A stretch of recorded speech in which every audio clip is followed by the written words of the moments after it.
It happens only once, an explosion of pollen every spring. Once is enough. Yes, Meteorologist Brittany Beggs toured the Air Pollution Control Bureau and found out when the explosion is coming this year and what brings it on. This explosion I'm talking about is the explosion of pollen. It's ducks like this that will have that greenish, yellowish tint.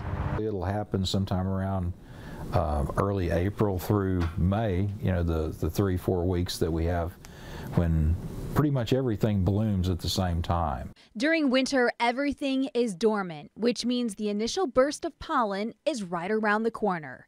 Pollen counts are observed first thing in the morning at the Air Pollution Control Bureau in Chattanooga. An instrument called a rotary rod sampler turns on every 10 minutes and spins for 1 minute.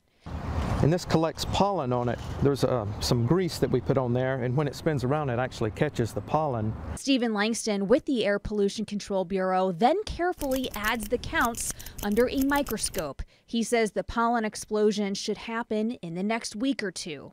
Over the past 20 years, he's noticed trends, like lower counts before it rains. When the explosion happens, it's usually a couple of days before it rains, and it's as if the trees know if it's going to rain or not and know when's the premium time to release pollen.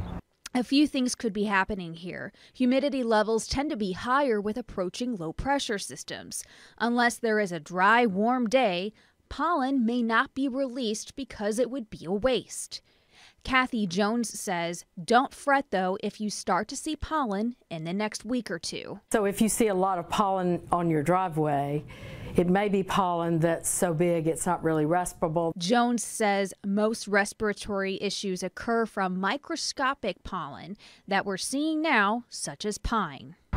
Pollen counts should be lower tomorrow with the rain moving in. While we've got a mainly dry weekend ahead, we should start to see those pollen counts rise back up heading into Saturday and Sunday, just in time for Easter egg hunts. Reporting here at the Weather Porch, meteorologist Brittany Beggs, Channel 3 Eyewitness News.